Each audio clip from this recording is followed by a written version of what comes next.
The Grand Hotel stood like a palace in the middle of the city. Its walls were covered with gold paint and expensive artwork. Crystal chandeliers hung from the ceiling like frozen waterfalls of light. Tonight was the annual charity gala organized by the richest families in the country. Men wore black suits that cost more than most people earned in a year.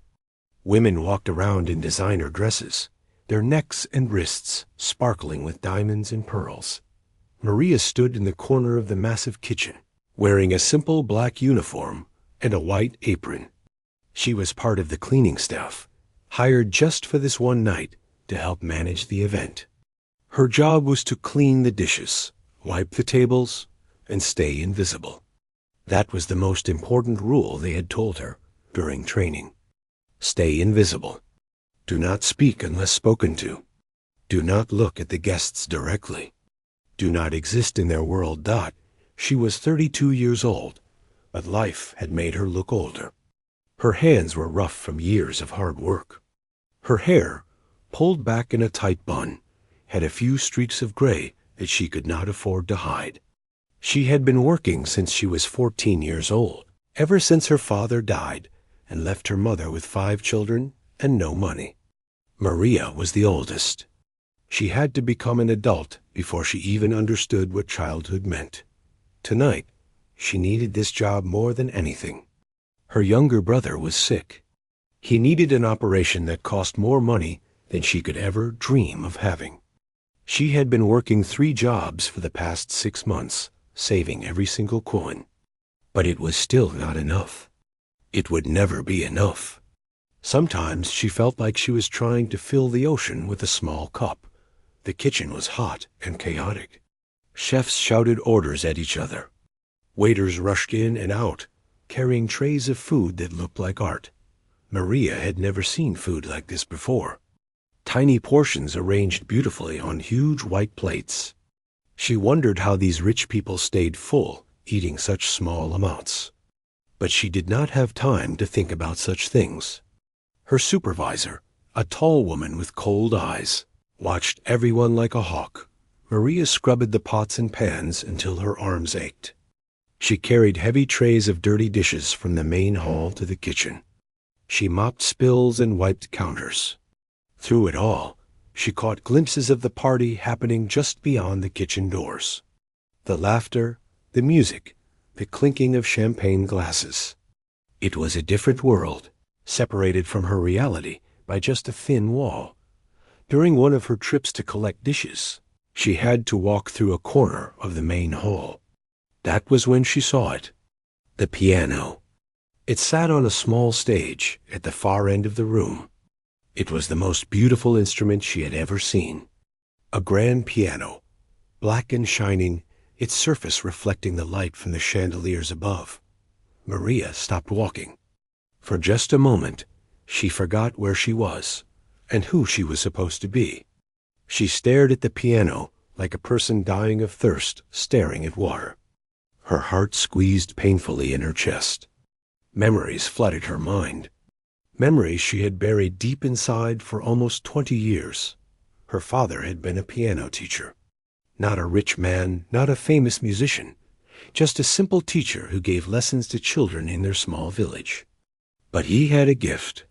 When he played, it was like magic came out of his fingers. Maria remembered sitting beside him on the old wooden bench, watching his hands dance across the keys. He had taught her everything he knew. By the time she was 12, she could play pieces that adult musicians struggled with. Those were the happiest days of her life. The small house filled with music. Her father's proud smile when she finished a difficult piece. Her mother singing along while cooking dinner. Her siblings dancing around the living room. Music was the thread that held their family together. And her father got sick. It happened so fast. One day he was playing piano and laughing. A few months later, he was gone. They had to sell everything to pay for his medical bills. The piano was the last thing to go. Maria remembered the day they took it away. She had cried so hard that she made herself sick. It felt like they were taking away a part of her soul. After that, There was no time for music. There was only survival. Working, earning, paying bills, taking care of her family. She had not touched a piano in almost 20 years. But standing here now, looking at this beautiful instrument, she felt something stir inside her. Something that had been sleeping for a very long time. A sharp voice broke through her thoughts. It was her supervisor. The woman grabbed Maria's arm and pulled her back toward the kitchen. She whispered harshly that Maria was not paid to stand and stare. She was paid to work. Maria lowered her head and apologized. She hurried back to the kitchen, but she could not shake the image of the piano from her mind. The night went on. The guests ate and drank and laughed. A string quartet played soft music in the background. Everything was elegant and perfect. Maria kept working, kept moving, kept staying invisible. But every time she passed near the main hall, her eyes found the piano. Around 10 o'clock, something changed. The host of the evening, a wealthy businessman named Mr. Harrison, walked onto the small stage. He was a large man with silver hair and a commanding presence. He tapped the microphone and asked for everyone's attention. The room fell silent. Mr. Harrison explained that every year at this gala they had a tradition. A renowned pianist would perform for the guests. This year they had invited the famous Alexander Cross, a musician who had performed in concert halls around the world. The crowd applauded politely. They were excited to hear such a talented artist. But then Mr. Harrison's phone rang. He answered it, and his expression changed. He apologized to the crowd and explained that Mr. Cross had been in a car accident on his way to the hotel. Nothing serious, but he could not perform tonight. There was a murmur of disappointment through the crowd. The guests looked at each other with dissatisfaction. The highlight of the evening had been canceled. Mr. Harrison asked if anyone in the audience could play the piano. Perhaps one of the guests would like to volunteer and perform a simple piece to keep the tradition alive. The rich guests looked around at each other, but no one stepped forward. Some laughed nervously. Others shook their heads. Playing piano in front of such a crowd was intimidating, even for those who had some training. Maria was standing near the doorway to the kitchen, holding an empty tray. She had come to collect more dishes, but had stopped when Mr. Harrison started speaking. Her heart was beating fast. Her palms were sweating. A voice inside her head was telling her to volunteer.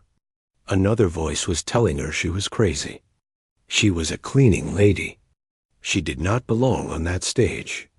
These people would laugh at her, but the piano was calling to her. After 20 years of silence, it was calling to her. She did not know what possessed her. Maybe it was the memory of her father.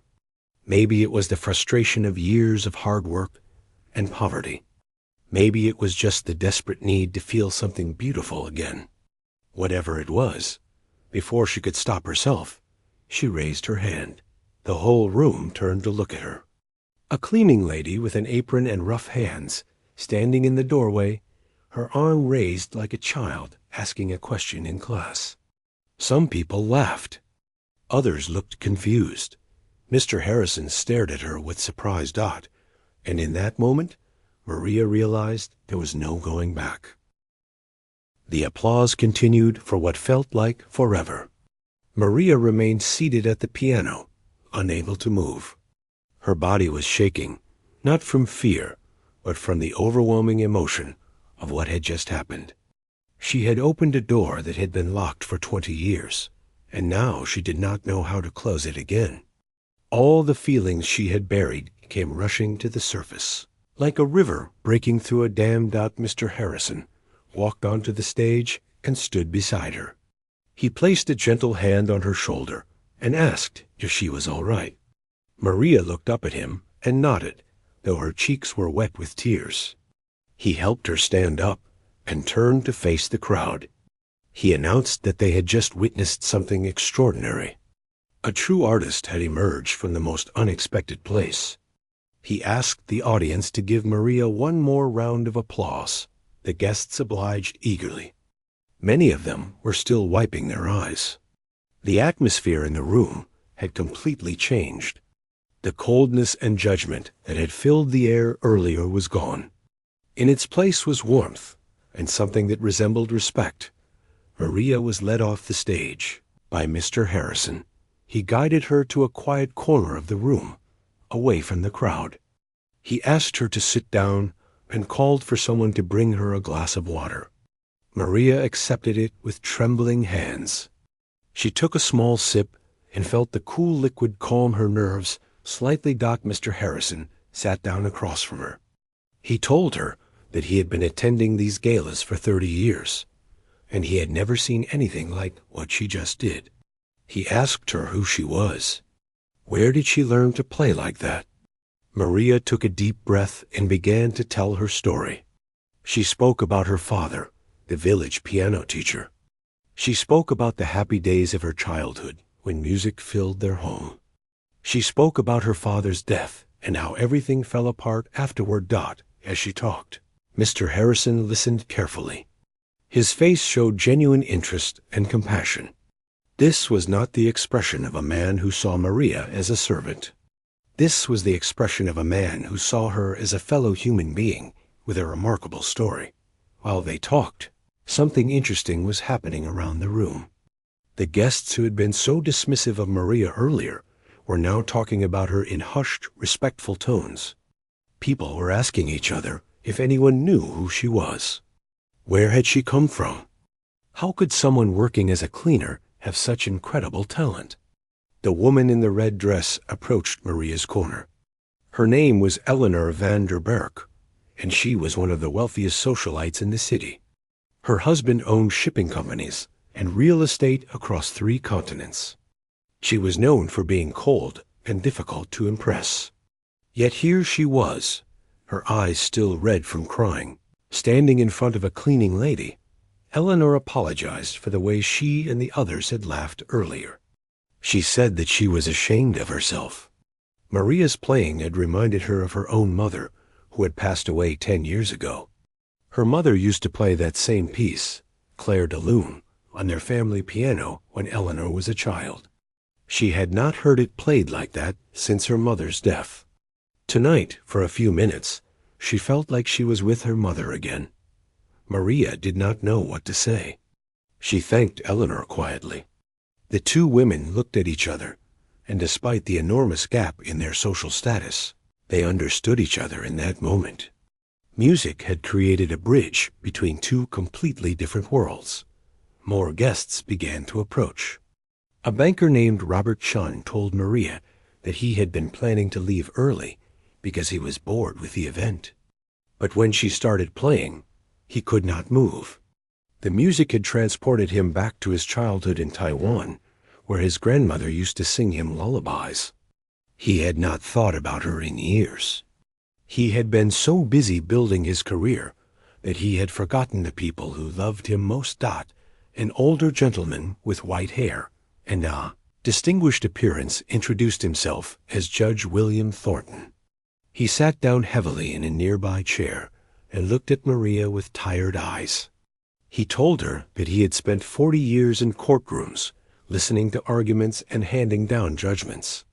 He had heard every excuse, every plea, every sob story imaginable. He had trained himself not to feel anything, because feeling would make him weak. But tonight, her music had broken through his defenses. He had cried for the first time in decades, and he did not even know why. Maria listened to each of them with quiet attention. She was amazed that her simple act of playing the piano could affect so many people in such deep ways. She had thought these rich people had perfect lives, that they had everything they could ever want. But now she was learning that wealth did not protect anyone from pain. These people carried sadness and regret, just like everyone else. They had just learned to hide it better. Her supervisor appeared at the edge of the gathering crowd. The woman looked uncomfortable and nervous. She had been preparing to fire Maria for stepping out of line, but now she saw that the most important guests at the gala were treating Maria like an honored guest. She did not know what to do. Firing Maria now would make her look foolish and could anger the wealthy donors. So she simply stood there, watching with a mixture of confusion and resentment. Mr. Harrison noticed the supervisor and guessed what was happening. He stood up and walked over to her. He told her that Maria had been an exceptional addition to the evening's entertainment. He suggested that she be given a bonus for her contribution. The supervisor's eyes widened, but she nodded quickly. She had no choice but to agree with the host of the event. Meanwhile, word was spreading beyond the main hall. Waiters and kitchen staff were whispering about what had happened. One of Maria's co-workers, a young woman named Lisa, came to find her.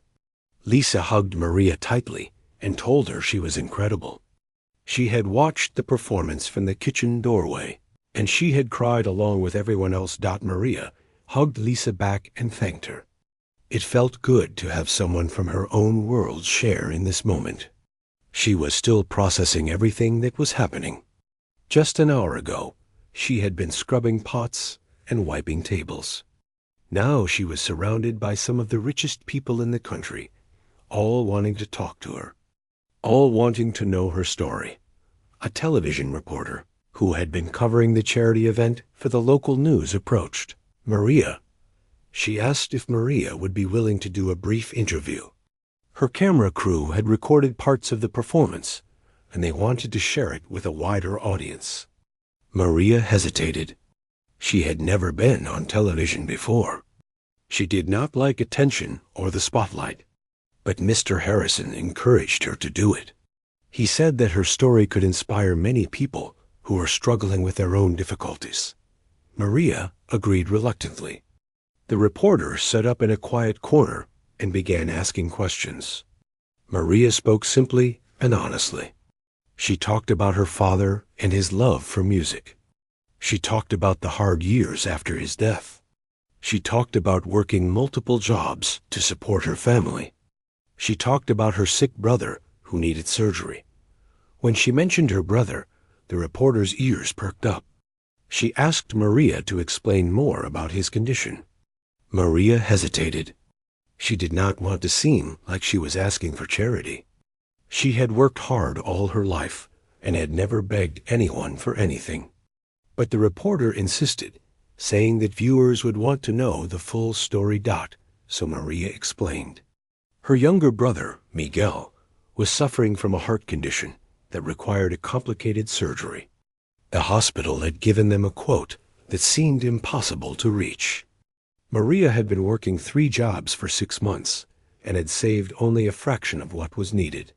She did not know how she would ever get the rest. Some nights, she lay awake wondering if she would have to watch her brother die, just like she watched her father die. The reporter's eyes glistened. The cameraman focused on Maria's face, capturing every emotion. This was the kind of story that would make headlines. A cleaning lady with a hidden talent, struggling to save her sick brother, bringing a room full of millionaires to tears. It was almost too perfect to be true. Across the room, Mr. Harrison had returned to his other guests, but he kept glancing back at Maria. He was thinking about something. His mind, always calculating, was working on an idea. He had seen something special in this woman, and he was not the type of man to let special things pass him by. The night was not over yet. In fact, it was just beginning. The laughter spread through the room like a wave. It started with a few chuckles from the guests nearest to Maria and grew louder as more people noticed what was happening. A cleaning lady wanted to play the piano at a charity gala attended by the wealthiest families in the country. To them, it was the funniest thing they had seen all evening. Maria felt her cheeks burn with embarrassment. Every instinct told her to lower her hand, to apologize, to disappear back into the kitchen where she belonged. She could feel the eyes of her supervisor burning into her back. She knew she would probably lose her job for this. She would be thrown out of the hotel and never hired again. What had she been thinking? But something kept her arm raised. Maybe it was pride. Maybe it was stubbornness. Or maybe it was her father's voice in her memory, telling her that music did not care about money or status. Music belonged to everyone who could feel it in their heart. But Mr. Harrison looked at Maria with a mixture of confusion and curiosity. He was not laughing like the others. There was something in this woman's eyes that caught his attention. A quiet strength, a determination that seemed out of place for someone in her position. He had built his business empire by reading people, and this woman was not joking. She genuinely wanted to play. He cleared his throat and spoke into the microphone. He asked the crowd to please be quiet. Then he looked at Maria and asked if she was serious about her offer. Maria nodded. Her voice was stuck in her throat, so she could only nod. Mr. Harrison thought for a moment. The night needed something to fill the gap left by the missing pianist.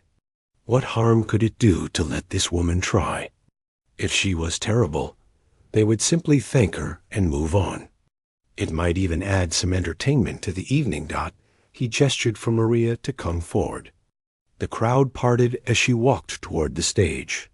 She could hear whispers all around her. People were making comments about her appearance, her uniform, her rough hands. She heard someone say that the staff was getting too bold these days.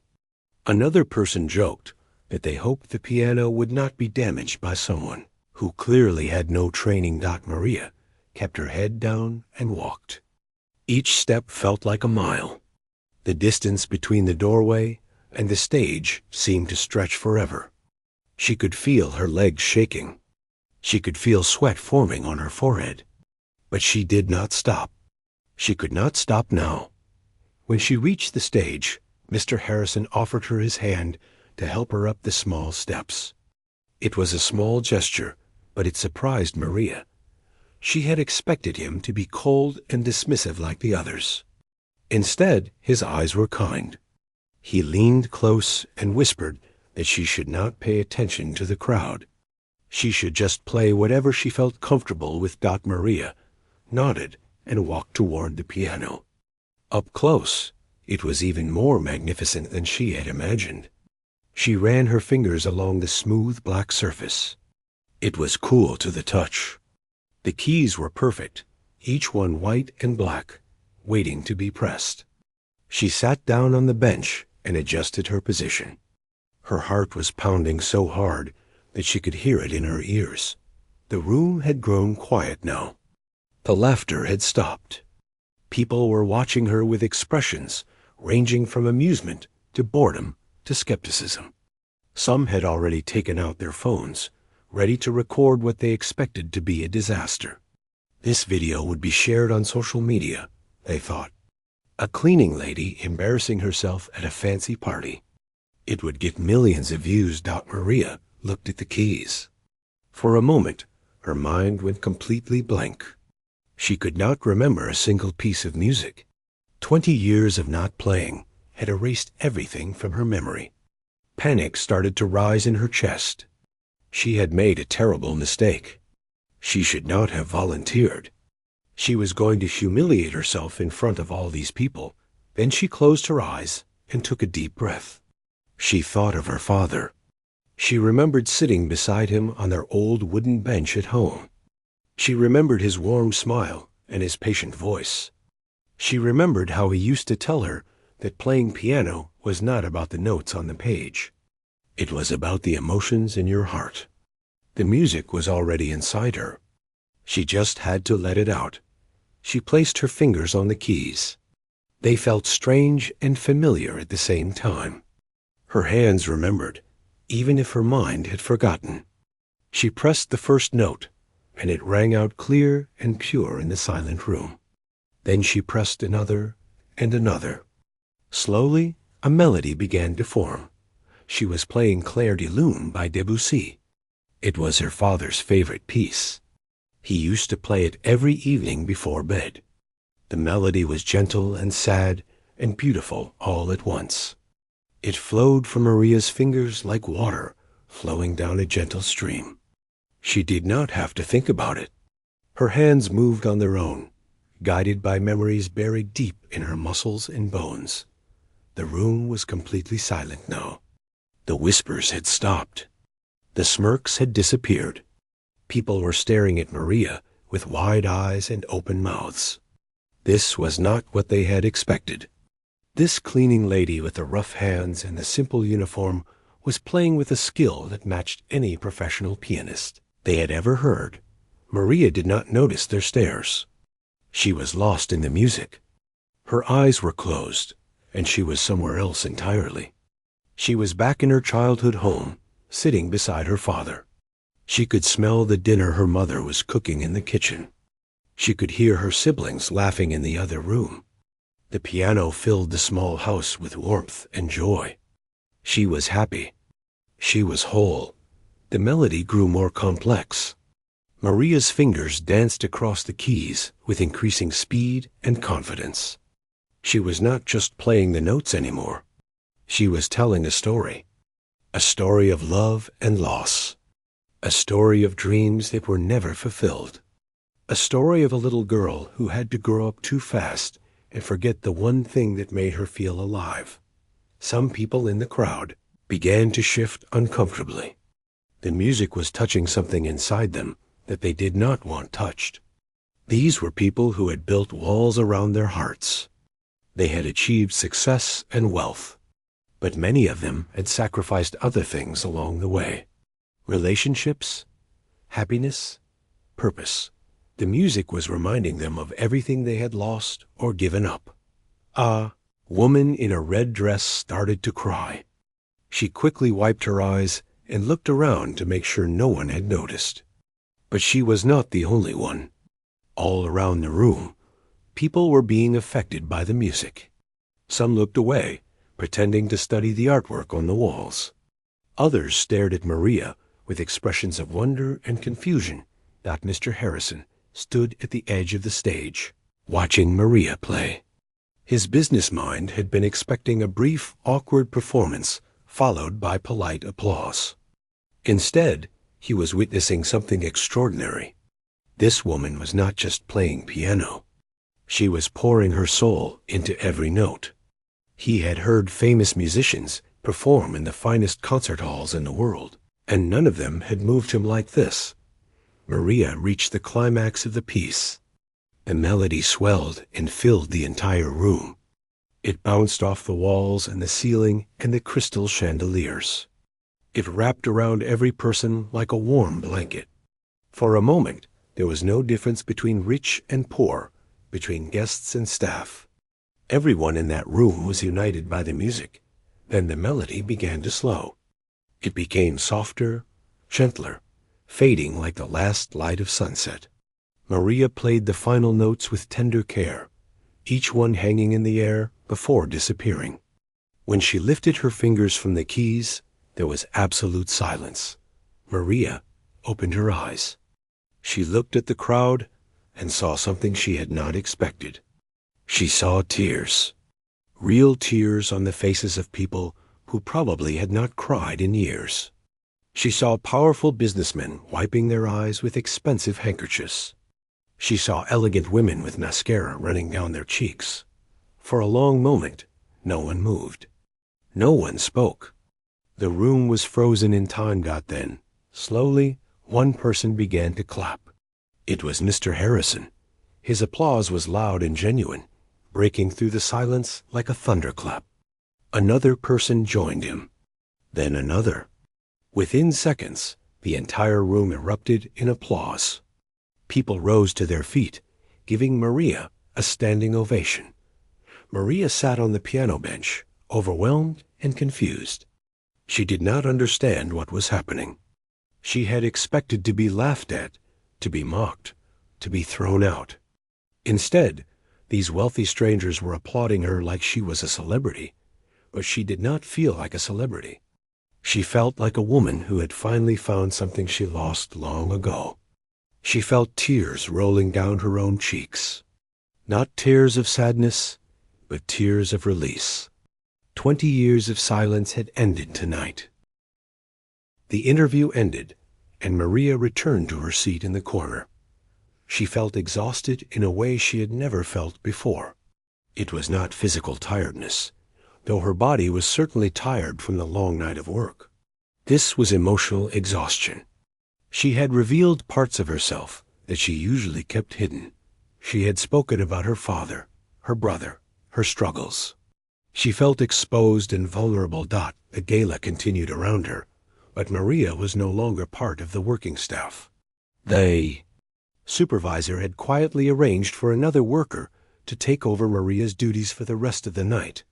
Maria was not sure if this was a kindness or a punishment. Either way, she was grateful for the chance to sit and rest. More guests approached her throughout the evening. Some wanted to shake her hand. Some wanted to take photographs with her. A few slipped business cards into her palm, telling her to call them if she ever needed anything. Maria accepted everything politely, but she felt overwhelmed by the attention. She was not used to being seen. She had spent most of her adult life trying to be invisible. Around midnight, the gala began to wind down. Guests started leaving in their expensive cars and limousines. The hotel staff began cleaning up the venue. Maria stood up and looked around, wondering if she should help or if she was still excused from her duties. She decided to find her supervisor and ask Dot before she could move. Mr. Harrison appeared at her side. He asked if she had a moment to talk in private. Maria nodded, and he led her to a small office near the back of the hotel. It was a simple room, with a desk, 2 chairs, and a window that looked out onto the city lights. Mr. Harrison closed the door and gestured for Maria to sit. He sat across from her and looked at her with serious eyes. He told her that he had been thinking about her situation all evening. He was deeply moved by her story and her talent. He wanted to help, but he did not believe in charity that came with no effort on the receiver's part. He believed in opportunities. Maria listened carefully, not sure where this conversation was going. Mr. Harrison explained that he owned several businesses, including a chain of luxury hotels across the country. Each hotel had a grand piano in its lobby, but most of them sat unused because they could not find pianists who could play at the level the hotels required. He was offering Maria a job. She would travel between his hotels, performing in their lobbies during special events and dinner hours. The salary would be 10 times what she currently earned. It would be more than enough to pay for her brother's surgery and still have plenty left over. Maria stared at him in disbelief. She asked him to repeat what he had said, certain that she had misheard. He repeated the offer with a patient smile. He told her that this was not charity. He had seen her talent, and he believed it would be valuable to his business. Guests would love hearing a pianist with her skill and emotional depth. It would set his hotels apart from competitors. Maria did not know how to respond. This kind of opportunity was beyond anything she had ever imagined. Just this morning, she had been worrying about how to afford groceries for the week. Now a wealthy businessman was offering her a job that would change her entire life. She asked for time to think about it.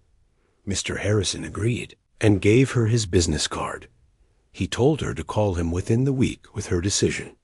Then he shook her hand and wished her well. Maria left the office in a daze. When she got home that night, it was almost 2 a.m.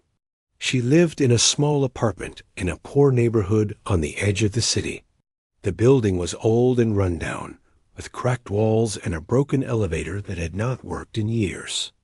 Maria climbed 5 flights of stairs to reach her unit. Inside, her mother was still awake, sitting by the window and waiting for her.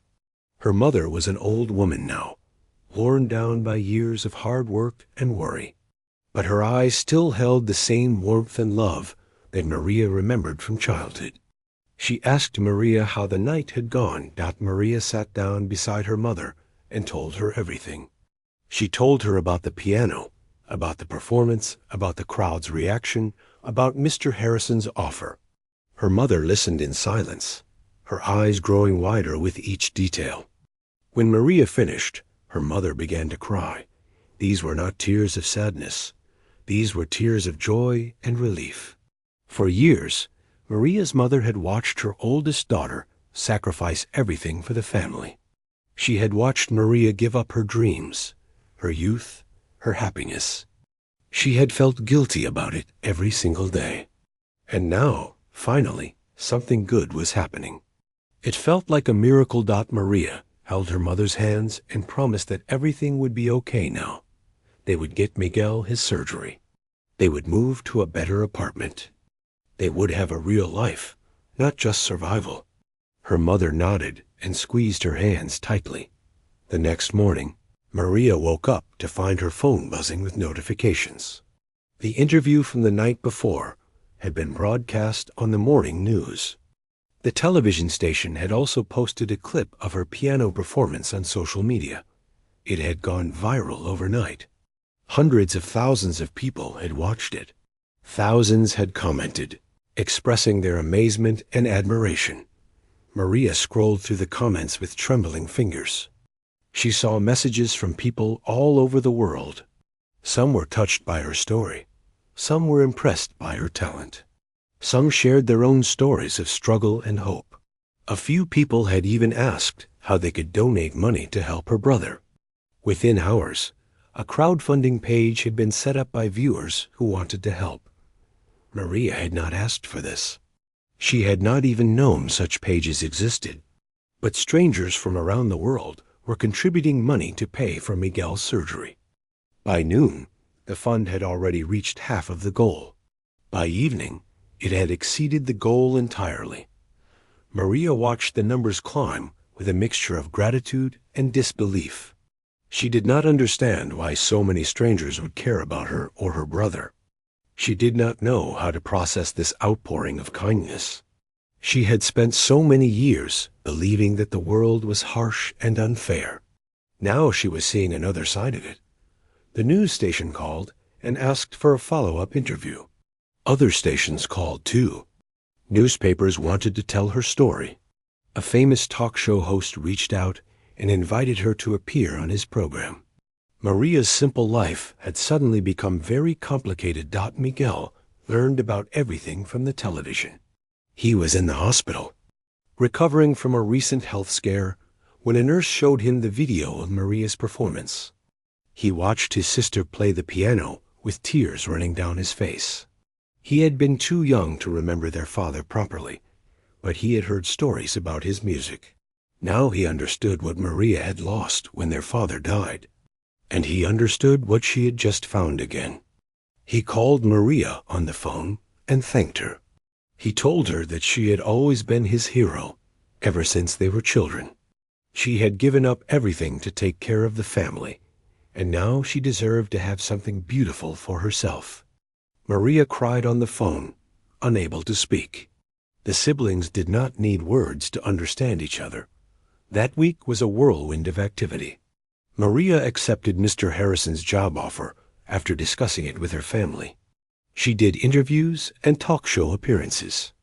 She met with doctors to schedule Miguel's surgery. She visited her old coworkers at the hotel and thanked them for their support. She even received a letter from the supervisor who had almost fired her, apologizing for her behavior that night. Through it all, Maria tried to stay grounded. She reminded herself that she was still the same person she had always been. She was still a daughter, a sister, a hard worker. The fame and attention would eventually fade. What mattered was that her family was safe and her brother would get the care he needed. But deep inside, Maria also felt something else. A spark that had been reignited after 20 years of darkness. She was a musician again. She had found her voice, and she was never going to lose it again. 2 weeks later, Maria began her new job at Mr. Harrison's flagship hotel in the city center. The hotel was even more impressive than the one where the gala had been held. Its lobby was a masterpiece of modern design, with high ceilings, marble floors, and floor-to-ceiling windows that offered stunning views of the city skyline. And in the center of it all sat a beautiful black grand piano, Waiting for Maria, her first night was terrifying. The nerves she had felt at the gala returned in full force. This was different from a one-time performance. This was her job now. She would have to play every evening for guests who expected excellence. What if she was not good enough? What if the viral video had just been a lucky moment, and she could not recreate that magic again? She sat at the piano bench and looked at the elegant guests moving through the lobby.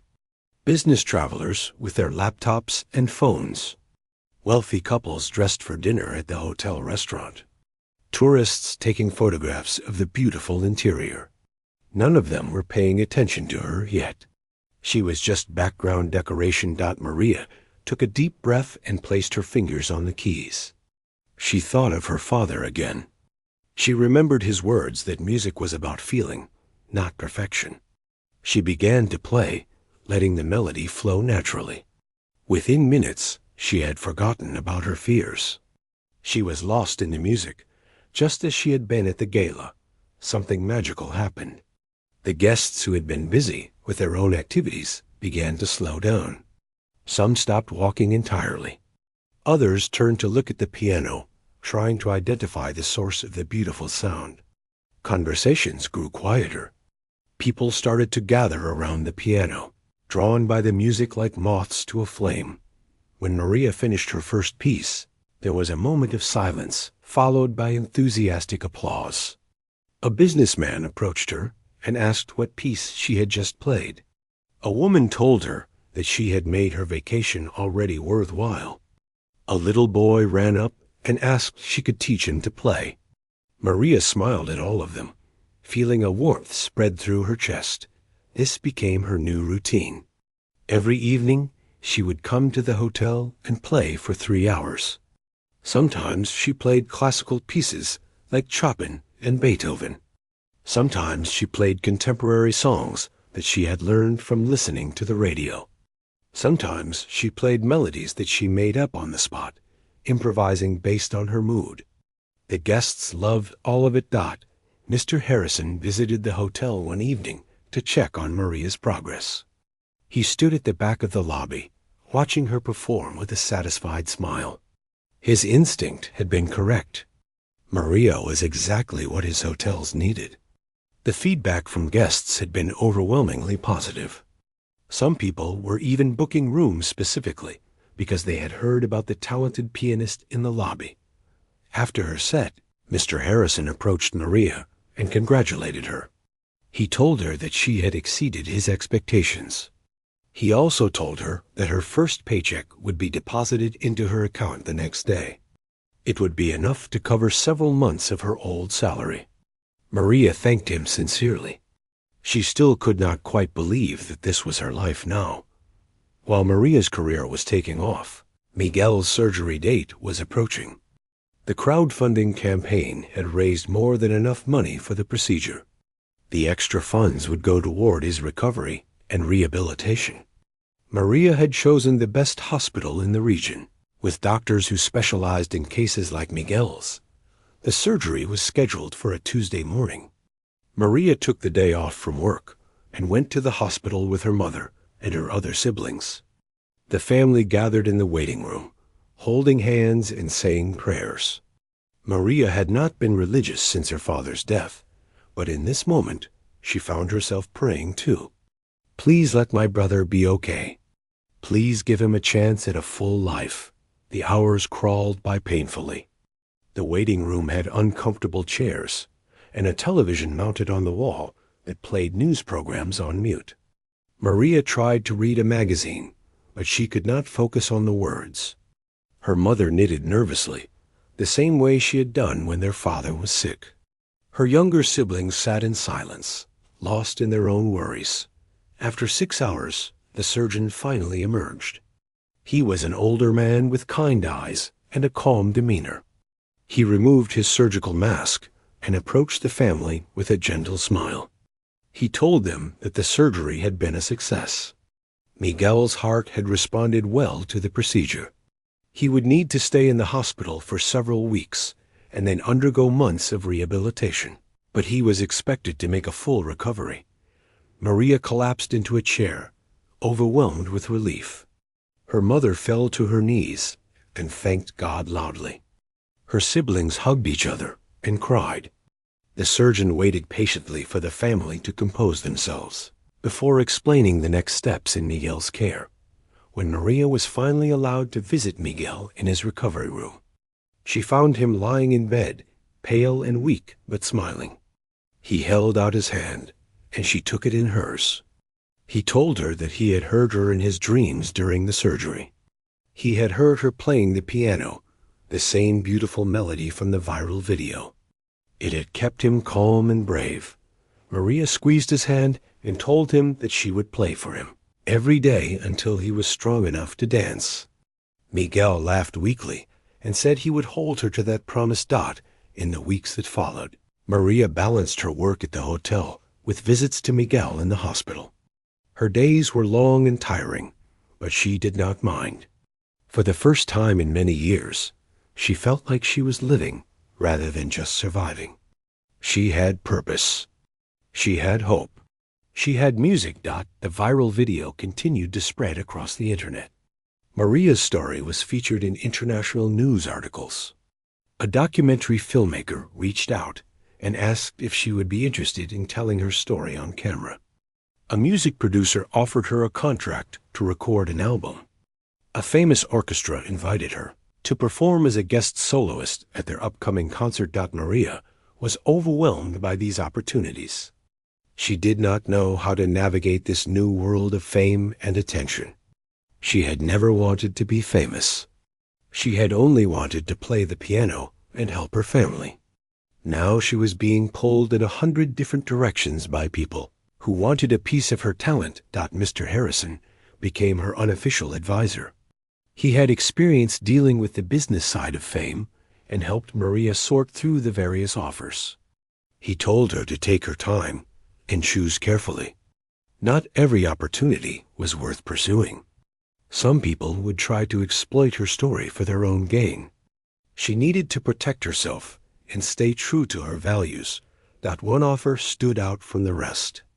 A prestigious music school in the city wanted to give Maria a full scholarship to study piano formally.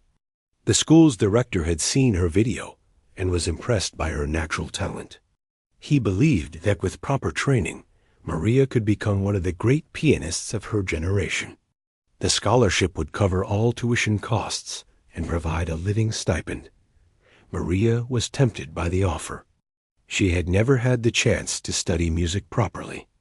Everything she knew had come from her father's informal lessons and her own practice as a child. She wondered what she could become if she had access to professional instruction and resources, but she was also hesitant. She was 32 years old. Most serious piano students started their training as young children. Would she be out of place at a school filled with teenagers? Would the other students look down on her? Would the teachers think she was too old to develop further? She discussed her doubts with the school's director during a meeting at the campus. He was a distinguished man in his 60s with wild gray hair and passionate eyes. He told Maria that age was irrelevant in the pursuit of art. Some of the greatest musicians in history had been late bloomers. What mattered was dedication, passion, and natural ability. Maria had all three in abundance. He also told her something that stayed with her long after the meeting ended. He said that her playing had a quality that could not be taught. It had emotional truth. When she played, she connected with something universal that touched every listener's heart. Many technically perfect pianists never achieve this quality. Maria had it naturally. All she needed was polish and refinement. Maria left the meeting with a lot to think about. The decision would shape the rest of her life. But for now, she had a job to do and a brother to support. The bigger choices could wait for another day. Miguel came home from the hospital on a bright spring morning. The doctors had declared his recovery remarkable. He was walking again, though slowly and with careful steps. His heart was beating steadily and strongly. The surgery had given him a second chance at life, and he was determined not to waste it. Maria arranged for a small homecoming party in their apartment. The whole family gathered together, along with a few close friends and neighbors. The apartment was decorated with colorful balloons and paper streamers. Maria's mother had cooked all of Miguel's favorite dishes. There was laughter and music and joy, feelings that had been rare in this family for many years. During the party, Miguel asked Maria to play something for him. She had been so busy with work and hospital visits that she had not had time to keep her promise of playing for him every day. Now, with the family gathered and Miguel finally home, it seemed like the perfect moment. Maria sat down at the old electronic keyboard in the corner of the living room. It was a cheap instrument that she had bought years ago at a second-hand store. The keys were sticky, and some of the notes were slightly out of tune. It was nothing like the grand pianos she played at the hotels. But it was enough. She played a simple lullaby that her father used to sing to all of them when they were children. Her mother began to cry softly, remembering her husband. Her siblings closed their eyes and swayed to the gentle melody. Miguel sat in his chair, his eyes fixed on Maria's hands as they moved across the keys. When the song ended, Miguel stood up slowly and made his way to Maria. He wrapped his arms around her in a tight hug. He whispered in her ear that she had saved his life, not just with the surgery money, but with everything she had done for the family over the years. He would never be able to repay her, but he would spend the rest of his life trying to make her proud. Maria hugged him back and told him that he did not need to repay anything. Family took care of family. That was the only rule that mattered. After the party, Maria made her decision about the music school.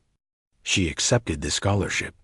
She would continue working at the hotels in the evenings while attending classes during the day. It would be exhausting, but she was used to hard work. This time, the hard work would be for something she loved. Her first day at the school was nerve-wracking. She walked through the beautiful campus, past elegant buildings and manicured gardens, feeling completely out of place. The other students were young and confident, carrying instrument cases and chatting about composers and techniques that Maria had never heard of. They looked at her with curiosity, wondering who this older woman was and what she was doing there. But Maria did not let their stares discourage her. She found her way to the registration office and collected her schedule and materials. Her first class was music theory, taught by a strict professor who had trained some of the country's most successful musicians.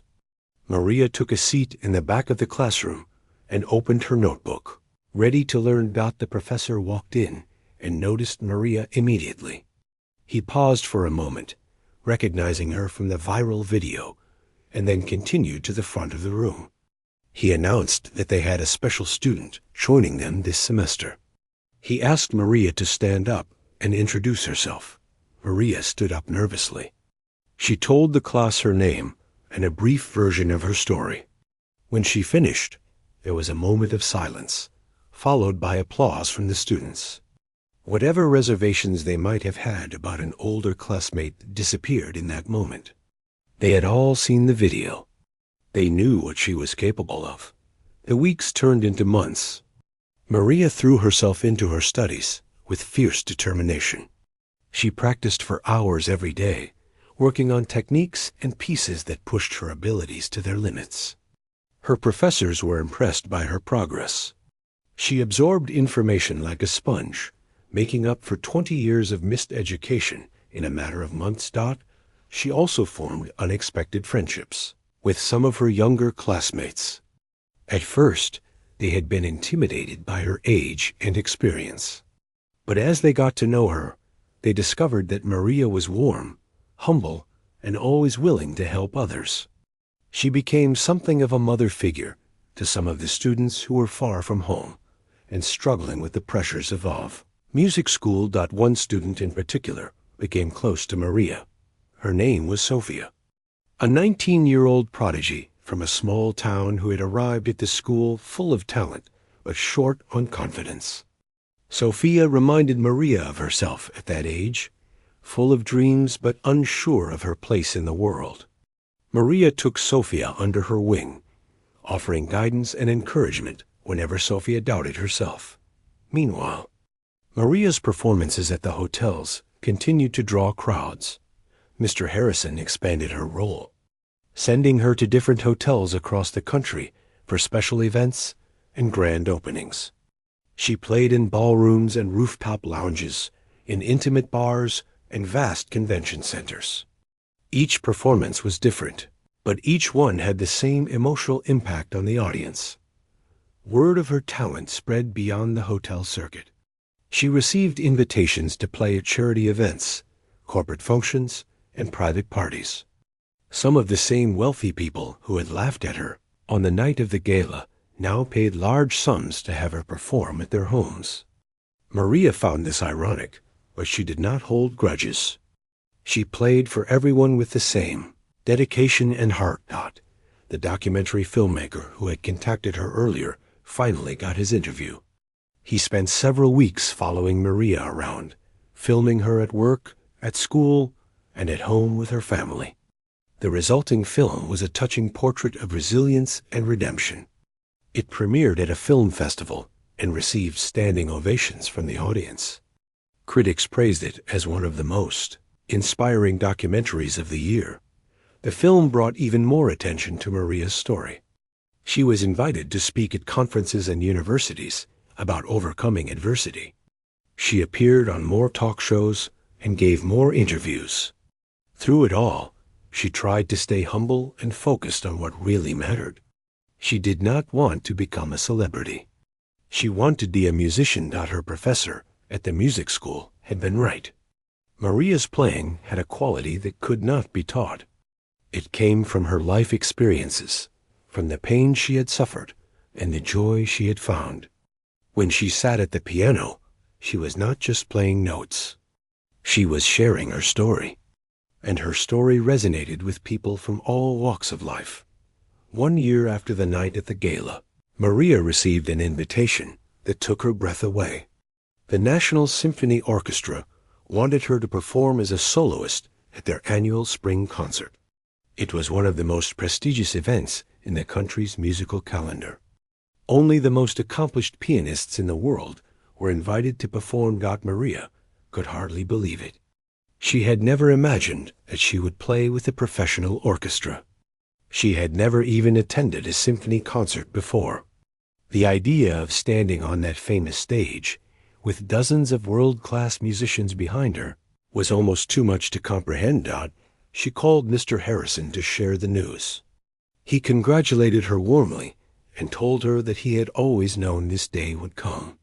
He reminded her that just over a year ago, she had been scrubbing pots in a hotel kitchen, invisible and forgotten. Now she was about to perform with the National Symphony Orchestra. It was a testament to her talent and her courage. Maria thanked him for everything he had done for her. Without his offer of a job, none of this would have been possible. He had taken a chance on a stranger, and that chance had changed her life forever. She began preparing for the concert immediately. She chose to play Rachmaninoff's Piano Concerto No. 2, one of the most challenging and emotional pieces in the classical repertoire. She practiced for hours every day, pushing herself harder than she ever had before. Her fingers ached and her back hurt from sitting at the piano for so long. But she did not stop. This was her moment, and she was going to make it count. A concert was scheduled for a Saturday evening in early June. As the date approached, Maria felt a mix of excitement and terror.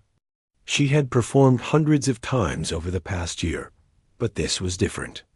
This was the biggest stage of her life. Everything she had worked for was leading to this moment. On the day of the concert, Maria woke up before dawn and could not go back to sleep. She spent the morning meditating and doing breathing exercises to calm her nerves. Her family came over in the afternoon to help her get ready. Her mother fixed her hair. Her sisters helped her with her dress, an elegant black gown that Mr. Harrison had bought for her as a gift. Miguel gave her a necklace that had belonged to their grandmother, saying it would bring her luck. As she looked at herself in the mirror, Maria barely recognized the woman staring back. She looked elegant and confident, like a real concert pianist. But inside, she was still the same Maria, the cleaning lady, the daughter of a village piano teacher, the woman who had given up everything for her family and somehow found her way back to Music Dot. She was ready. The concert hall was magnificent. It was a grand building with a history stretching back over 100 years. The greatest musicians of multiple generations had performed on its stage. The walls were lined with portraits of legendary conductors and soloists. The ceiling was painted with murals of angels playing instruments. Every detail spoke of tradition, excellence, and the timeless power of music. Maria arrived at the hall 2 hours before the concert. She wanted time to settle her nerves and prepare herself mentally. A staff member led her to a dressing room backstage, where she could warm up and relax. She sat alone in the quiet room, staring at her reflection in the mirror, trying to calm the storm of emotions inside her. Her family was already seated in the audience. Mr. Harrison had arranged for them to have the best seats in the house, in the front row of the balcony with a perfect view of the stage. Her mother wore a new dress for the occasion. Miguel looked healthy and strong, completely recovered from his surgery. Her siblings sat beside them, beaming with pride and anticipation. Eleanor van der Berk was there too, the socialite who had cried at the gala. She had become one of Maria's most loyal supporters over the past year, attending nearly all of her performances and introducing her to influential people in the arts community. Judge Thornton was present as well, along with many other guests from that fateful night. They had all received special invitations from Mr. Harrison. The documentary filmmaker had set up cameras throughout the hall to capture the performance. Media representatives from newspapers and television stations were in attendance. This concert was more than just a musical event. It was the culmination of a story that had captivated the nation. Backstage, Maria performed her warm-up exercises. She stretched her fingers and wrists. She played scales and arpeggios on a practice piano provided by the venue. She ran through difficult passages from the Rachmaninoff concerto, making sure her muscle memory was sharp.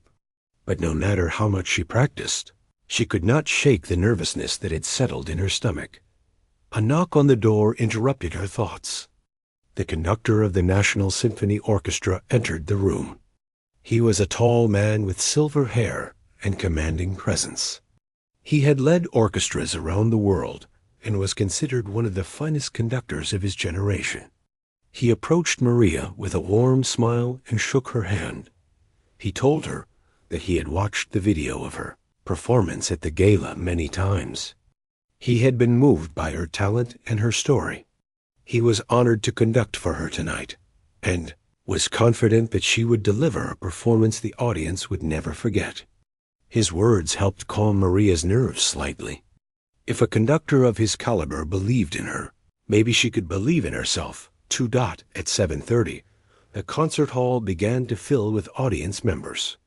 The sound of conversations and rustling programs created a familiar buzz of anticipation. The musicians of the National Symphony Orchestra took their places on stage, tuning their instruments and adjusting their chairs. The lights in the hall dimmed slowly, signaling that the performance was about to begin. Maria stood in the wings of the stage, hidden from the audience's view. She could see the grand piano waiting for her in the center of the stage, illuminated by a spotlight. Her heart was pounding so hard that she could feel it in her throat.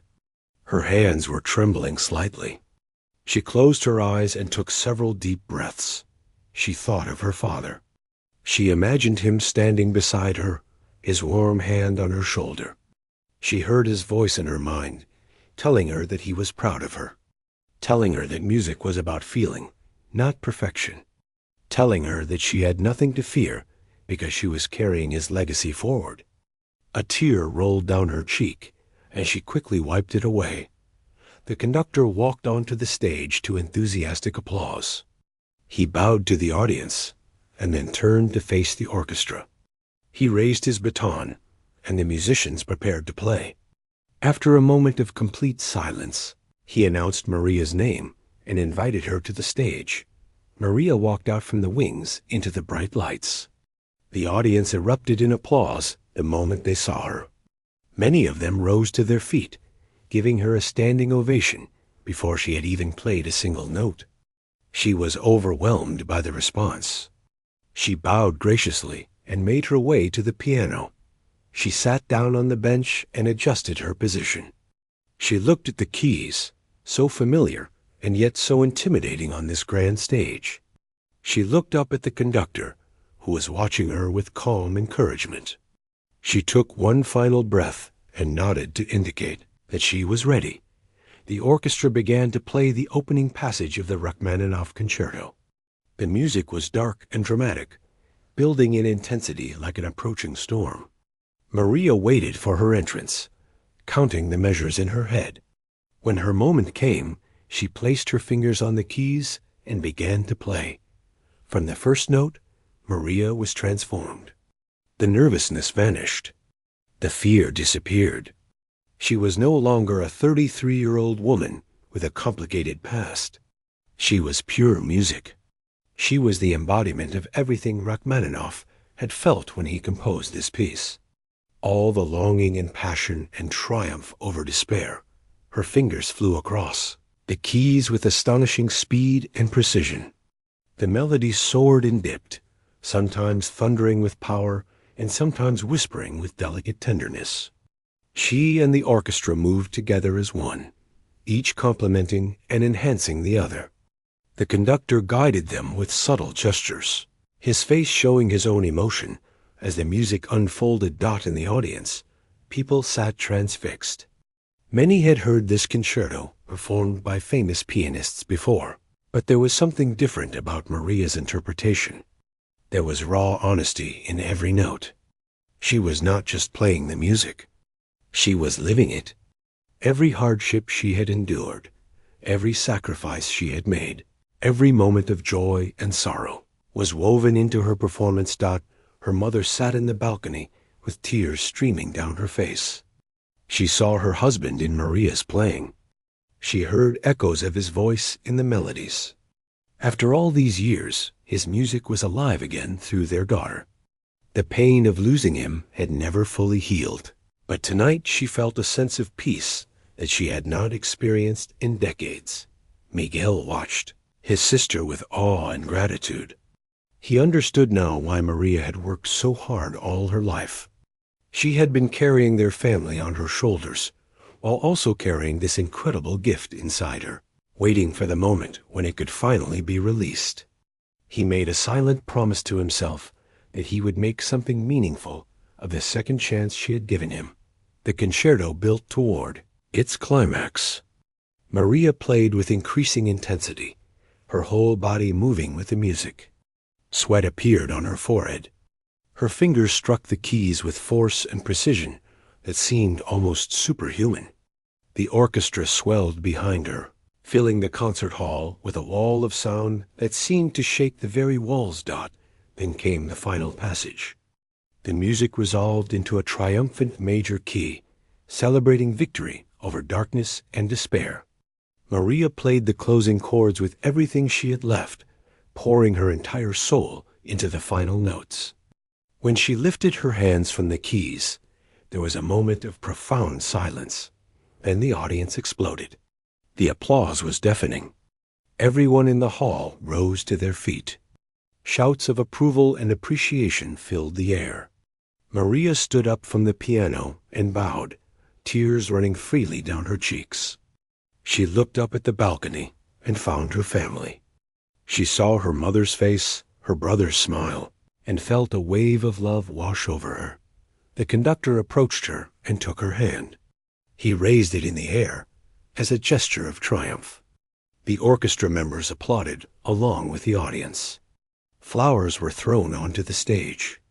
The ovation continued for several minutes, the audience refusing to sit down or stop clapping. Maria stood on that stage, surrounded by flowers and applause, and thought about how far she had come. Just over a year ago, she had been invisible. A cleaning lady scrubbing pots in a hotel kitchen. A woman who had given up on her dreams. And now she was standing on one of the most famous stages in the country. Having just performed with the National Symphony Orchestra. She thought about the night at the gala when she had raised her hand to volunteer. That single moment of courage had changed everything. She had been told to play a simple tune, and instead she had played her heart. She had expected laughter and mockery, and instead she had received tears and recognition. Life was unpredictable that way. You never knew which moment would be the one that changed everything. You never knew when an opportunity would appear, or what form it would take. The only thing you could do was stay true to yourself and be brave enough to take chances when they came. After the concert, there was a reception in the hall's grand lobby. Maria was surrounded by well-wishers and admirers. Famous musicians congratulated her. Critics praised her performance. Wealthy patrons offered their support and patronage. Through it all, Maria remained humble and gracious, thanking everyone for their kindness. Her family finally made their way through the crowd to reach her. Her mother hugged her tightly and told her that her father would have been so proud.